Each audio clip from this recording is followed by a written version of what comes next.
Сәлеметсіздер ме менің құрметті оқырмандарым? Әңгіме әлемі арнасына қош келдіңіздер.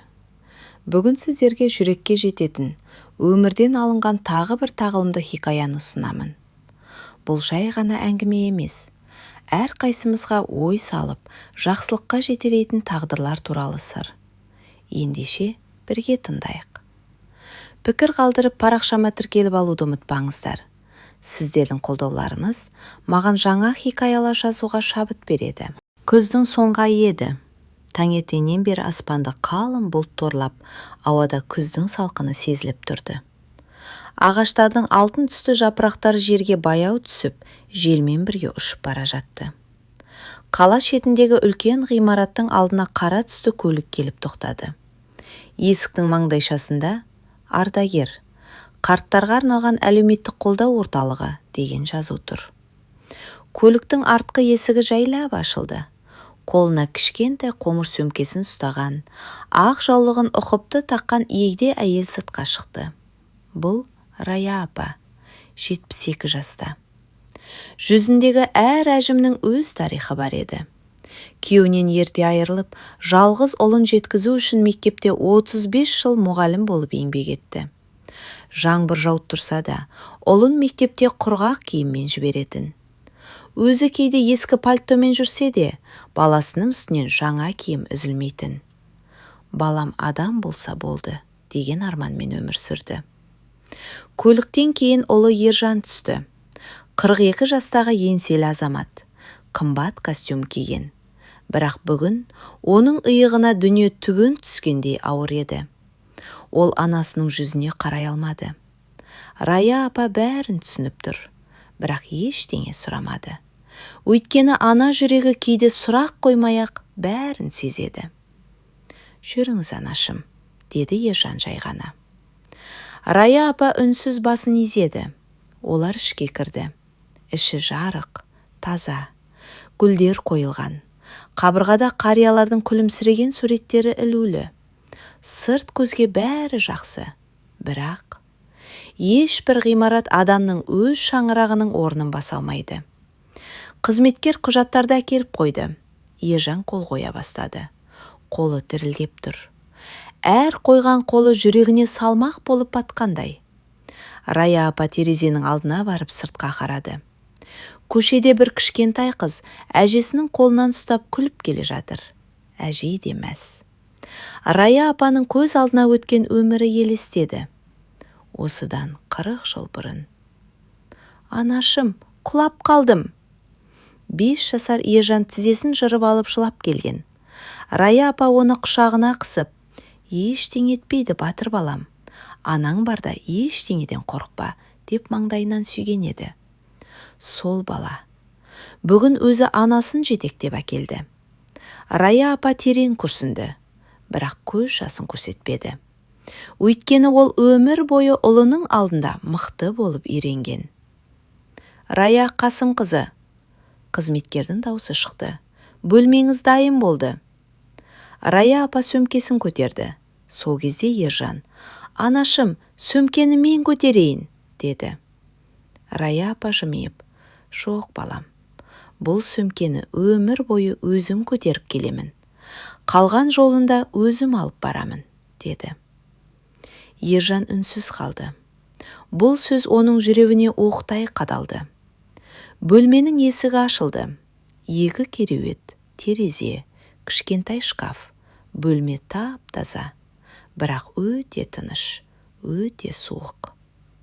Рая апа жайлап төсектің шетіне отырды. Ержан қарсы алдына тізерлей отырды. Даусы дірілдеп шықты. «Анашым». «Иә, балам, мені кешіріңізші». Рая апа ұлының жүзіне ұзақ қарады. Сосын ақырын ғана оның бетінен сипады. «Мен сені әлде қашан кешіріп қойғанмын». Ержан таңырқап қалды. «Бірақ мен әлі ештеңе айтқан жоқпын ғой». Рая апа мұңая күлімсіреді. Ана жүрегі баласының не айтатынын сөзінен бұрын сезеді. Осы сөзден кейін бөлмені үнсіздік басты. Бөлмеден шыққан Ержан дәлізде біраз тұрды. Аяғы алға басар емес.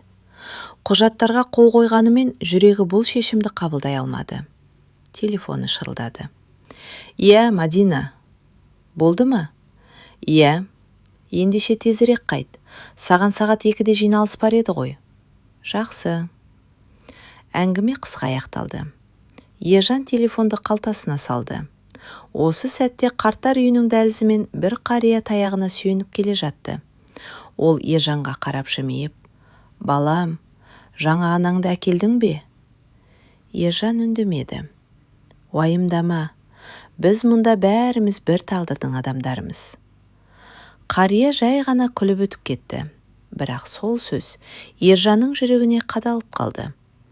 Бәріміз бір тағдырдың адамдарымыз. Көлікке отырып кеткен сонда Ержан айнадан қарттар үйінің қақпасына қайта-қайта қарай берді. Терезенің ар жағында анасы әлі тұр екен. Қол бұлғаған жоқ, жылаған жоқ. Тек үнсіз қарап тұр. Көлік бұрылып кеткенше. Сол күні кешке Рая апа бөлмедегі екінші кереуетте отырған әжеге жылы жүзбен қарады. «Ассалаумағалейкум». «Уағалейкум ассалям. Менің атым Рая. Мен Бәтима боламын. 5 жылдан бері осындамын». Рая апа үнсіз қалды. «Балаларыңыз келіп тұра ма?» деп сұрады. Бәтима әже терезеге қарап алды. Алғашында жексенбі сайын келетін. Кейін айына 1 рет. Кейін жылына 1 рет. Ал соңғы 2 жылда мүлде көрмедім. Бөлмені ауыр үнсіздік басты. Рая апаның жүрегі шым етті. «Жоқ, менің Ержаным ондай емес. Ол міндетті түрде келеді», деп өзін жұбатты. Үйде. Кешкі ас ішіліп жатыр. Мадина дастарханды жинап жүр. 10 жасар аяулым айналасына қарап: «Анашым, әжем қайда?» Мадина сәл кідіріп қалды. «Әжең қазір демалып жүр». «Қайда?» «Демалыс орнында». Аяулым сенген жоқ. «Мен әжеме хабарласайыншы». Ержанның қолындағы қасық тарелкеге тарс етіп түсті. «Қазір мазалама қызым». Аяулым үнсіз қалды. Бірақ оның жүрегі бір нәрсені сезгендей болды. Сол түні ол әжесіне хабарласқысы келіп, бірнеше рет телефонды қолына алды. Бірақ әжесінің нөмірі өшірулі еді. Қарттар үйінде. Түн. Барлығы ұйқыға кеткен. Тек Рая апа ғана көз іле алмады. Төсегінің жанындағы сөмкесін ашты. Ішінен ескі фотоальбом шықты. Алғашқы бетінде жас жігітпен күлімдеген жас келіншек. Бұл өзімен марқұм жары. Келесі бетте жаңа туған Ержан. Рая апа суретті саусақтарымен сипап өтті. Көз алдына өткен күндер келді. Жары өмірден өткенде Ержан небәрі 7 жаста еді. Сол күні ұлы: «Әке, қайда кетті?» деп сұрағанда, Рая апа жылап тұрып: «Әкең бізді көктен қарап жүреді балам», деген еді. Сол күннен бастап ол әрі әке, әрі ана болды. Таңертең мектепте сабақ берді. Таң атты. Үй іші бұрынғыдай емес. Ас үйде үнсіздік. Ержан кофесін ішіп отыр. Мадина дастархан әзірлеуде.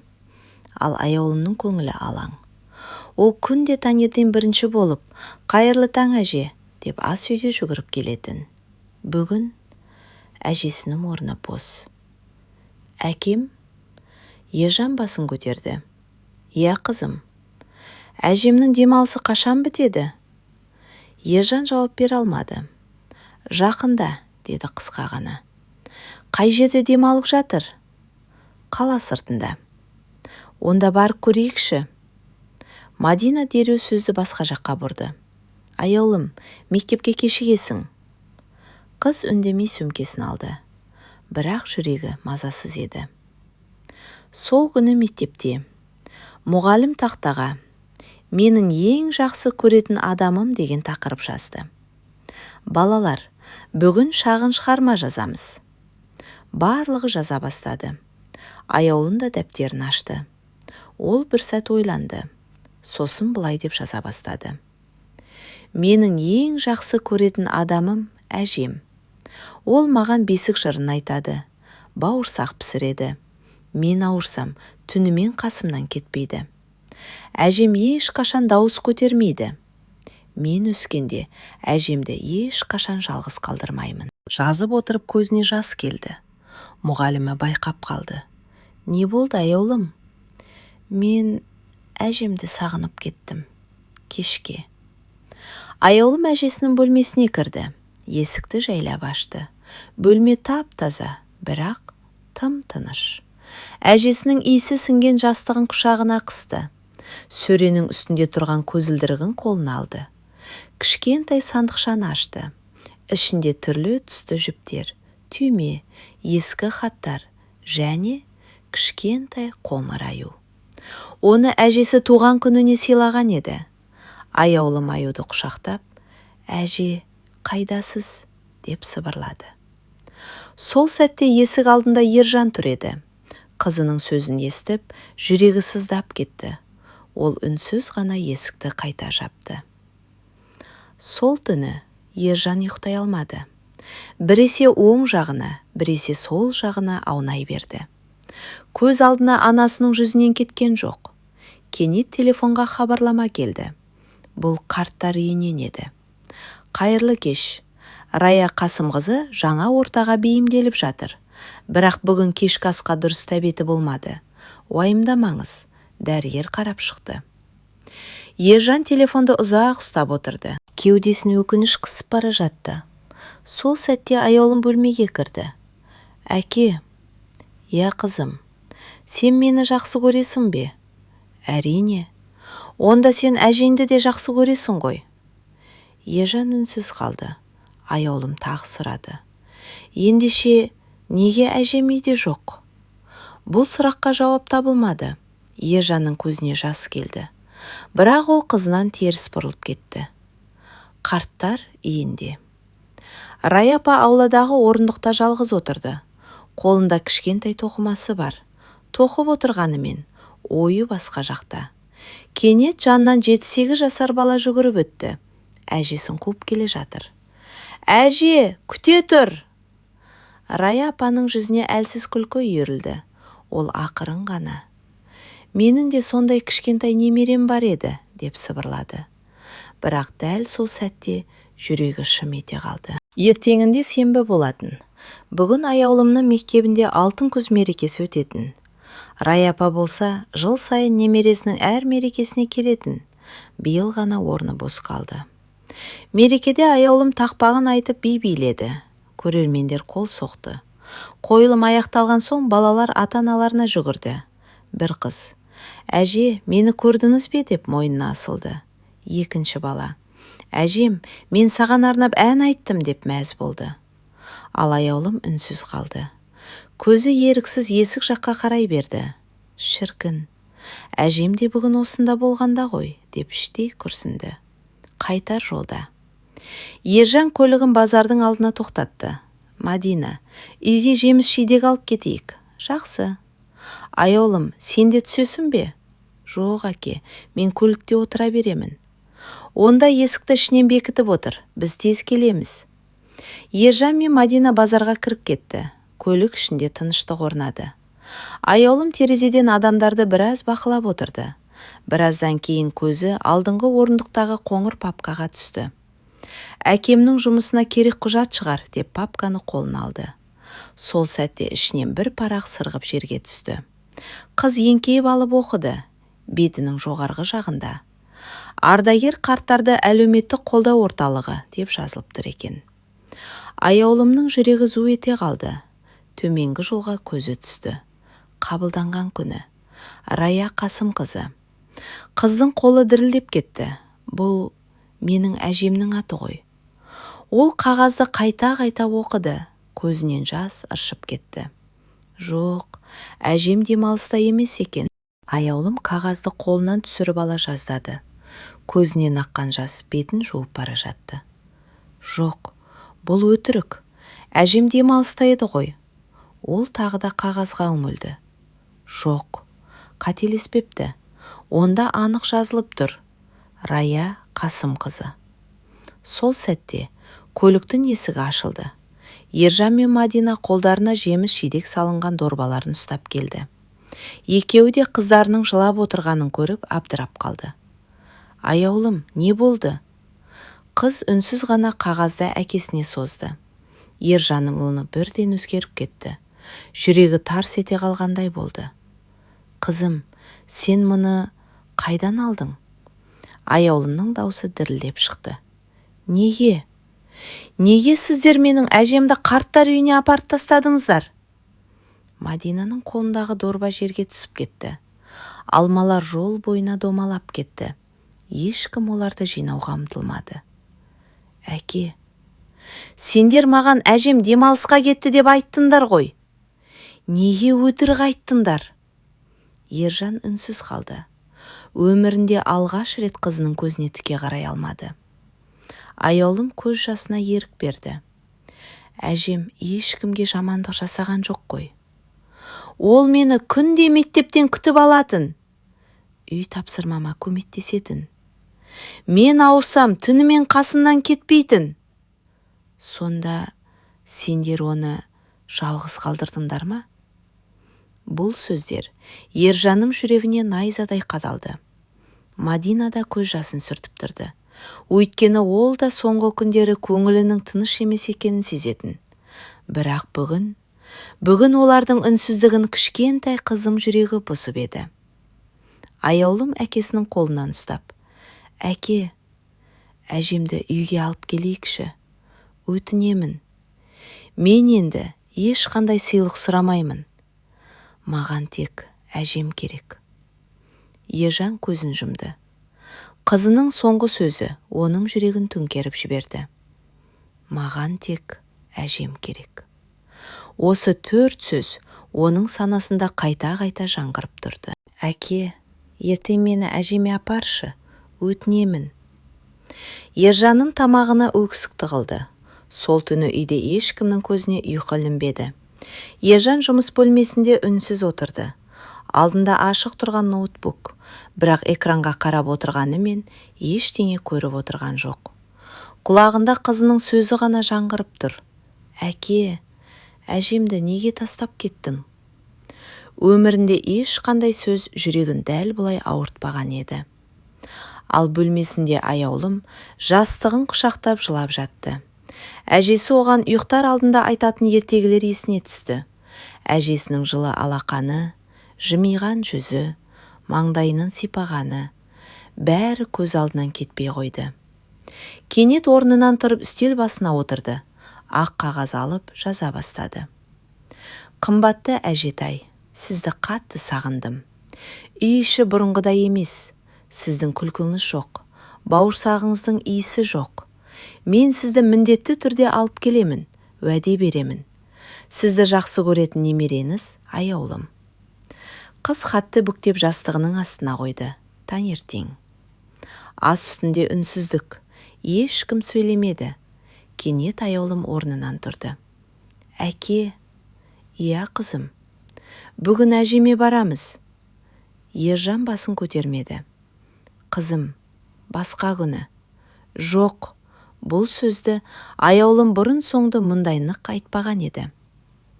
Әжем бізді өмір бойы күтті. Енді біз оны күттірмеуіміз керек.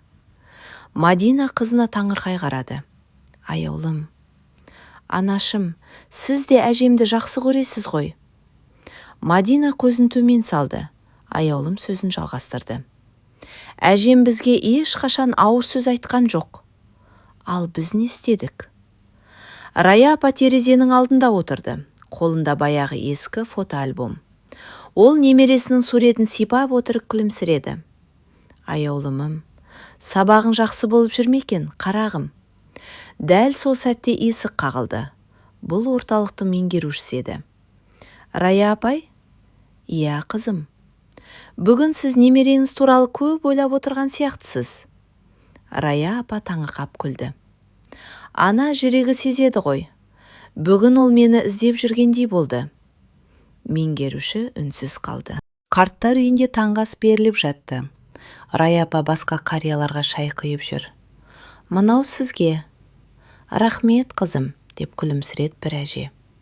Қарттар үйінің меңгерушісі сырттай қарап тұрды. Қасында тұрған жас қызметкерге: "Көрдің бе? Рая апайдың өзі мұңайып жүрсе де, басқалардың көңілін көтереді." Қыз басын изеді. "Иә, өте мейірімді жан екен." Сол сәтте Рая апа терезеге көз салды. Қақпа жаққа ұзақ қарады. Күн де қарайды, бүгін де қарады. Бірақ ешкім жоқ. Ол жай ғана жымиып: "Бәлкім, келесі жексенбіде келер", деп өз-өзін жұбатты. Үйде Ержан кенет орнынан тұрды. Көліктің кілтін қолына алды. Мадина таңырқап: "Қайда барасың?" "Білмеймін." Аз үнсіздіктен кейін: "Бірақ жүрегім мені анама апарып тұр", деді. Аяулым қуанып кетті. "Әке, біз де барамыз ба?" Ержан қызына қарады. Көзінде өкініш те, үміт те бар еді.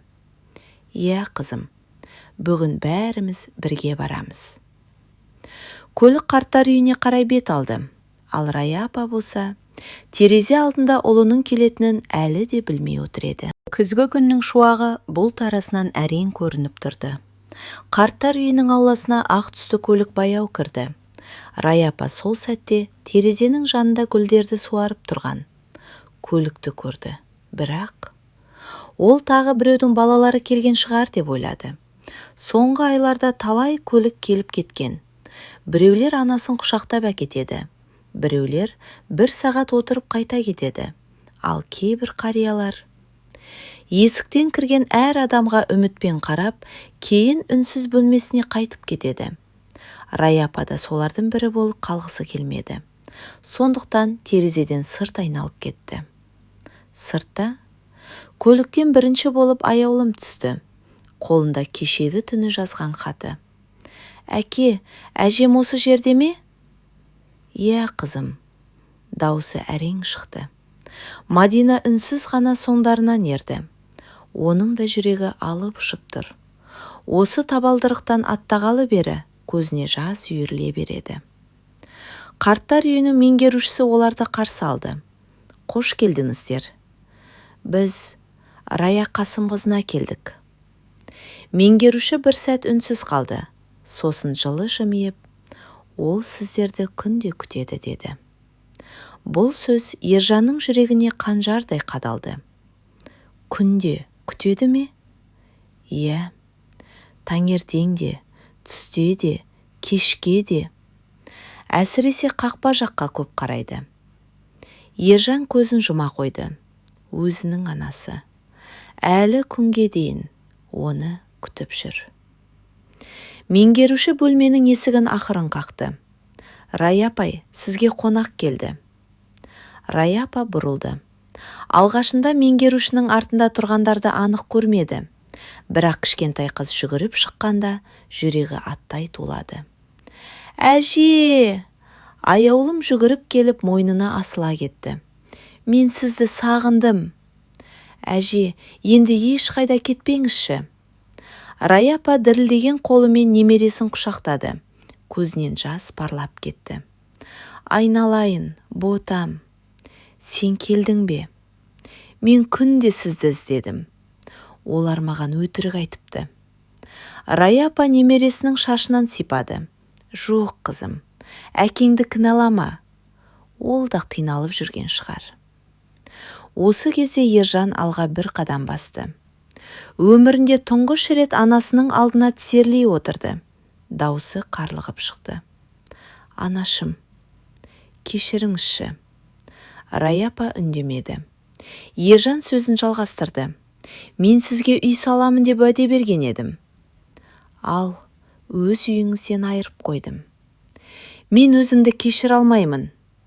Ол басын анасының тізесіне қойып, балаша жылады. Қарттар үйінің дәлізінде тұрған қызметкерлердің де көздеріне жас келді. Мадина да үнсіз жылап тұр. Рая апа ұлының басынан баяу сипады. Дәл кішкентай кезіндегідей, жұмсақ үнмен. "Балам, сен кішкентайында сүрініп құласаң, мен сені жерден көтеретімін. Бүгін де сүріндің, мен тағы да көтеремін." Ержан анасының қолын қыса ұстап: Үйге жүріңізші анашым. Өтінемін. Рая апа үнсіз қалды. Ол терезеден сыртқа қарады. Аулада жалғыз отырған Бәтима әже көзге түсті. Ол тағы да қақпа жаққа қарап отыр. Бәлкім, ол да баласын күтіп отырған шығар. Рая апаның жүрегі шым етті. Ол баяу ғана: балам, мен сені кешірдім. Бірақ мен саған бір өтініш айтайын.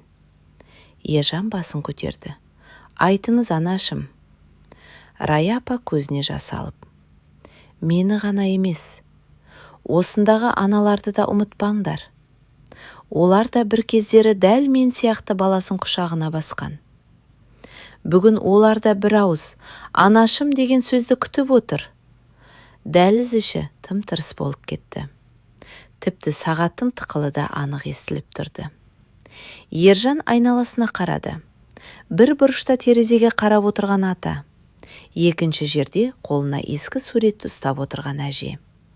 Сол сәтте ол алғаш рет өз анасын ғана емес, жалғыз қалған барлық ата-ананы көрді. Ана жүрегі ешқашан ренжімейді. Рая апаның бөлмесін үнсіздік басты. Тек аяулым ғана әжесінің қолын жіберер емес. Әже, үйге жүріңізші. Мен сізсіз ұйықтай алмаймын. Рая апа немересін бауырына қысып маңдайынан сүйді. Айналайын, мен де сені қатты сағындым. Ержан анасының алдына келді. Анашым, мен енді сізді ешқашан жалғыз қалдырмаймын. Өмірімнің соңына дейін сіздің алдыңыздағы қарызымды өтеуге тырысамын. Рая апа ақырын ғана басын шайқады. Жоқ балам, ана алдындағы қарыз өтелмейді. Тек ананың қадірін тірі кезінде білу керек. Ержан үнсіз жылады. Мадина да келіп енесінің қолын ұстады. Анашым, мені де кешіріңізші. Мен кейде өзімнің күйбең тірлігіме алданып, сіздің қандай асыл жан екеніңізді кеш түсіндім. Рая апа оның бетінен сипады. Қызым, отбасы деген кешірімен берік болады. Ең бастысы, бүгін жүректерің оянды. Сол сәтте Бәтима әже есіктің алдында үнсіз қарап тұр екен. Оның жүзінде қуаныш та, мұң да қатар сезілді. Рая апа оны шақырып алды. Бәтима, бері келіңіз. Әже жақындады. Рая апа Ержанға қарап: балам, мына кісінің де балалары бар. Бірақ олар көптен бері келген жоқ. Егер мені шынымен қуантқың келсе, тек мені емес, осындағы қарияларды да ұмытпа. Ержан көз жасын сүртті. Ол Бәтима әженің алдына барып: апа, егер рұқсат етсеңіз, мен сізге де келіп тұрайын. Бәтима әже жылап жіберді. Балам, маған апа деген сөзіңнің өзі жеткілікті. Сол күні қарттар үйіндегі көптеген қария ұзақ уақыттан кейін шын көңілден күлді. Бір айдан кейін, жексенбі күні, қарттар үйінің ауласына тағы бір көлік келіп тоқтады. Бірақ бұл жолы жалғыз емес. Бірнеше көлік қатар келді. Балалар қолдарына гүл ұстап кіріп келеді. Жастар домбыра көтеріп келді. Бірі бауырсақ әкеліпті, бірі жеміс, бірі кітап. Ал алдарында Ержан жүр. Бұл жолы ол анасын қалдыру үшін емес, қариялардың көңілін сұрау үшін келген еді. Аулада ән айтылды. Домбыраның үні естілді. Көптен бері күлмеген қариялардың жүзінде күлкі пайда болды. Рая апа алыстан қарап тұрды. Көзінен қуаныш жасақты. Ол ақырын ғана: я Алла, бір ананың кешірімі қаншама жүректі өзгерте алады екен, деп күбірледі. Сол кеш Рая апа өз үйінің терезесін ашып тұр. Аулада аяулым асыр салып ойнап жүр. Әже, ұстап ал, деп күліп жүгірді. Рая апа да күліп: ұстаймын, ботам, деп соңынан жүрді. Ержан мен Мадина терезеден қарап тұр.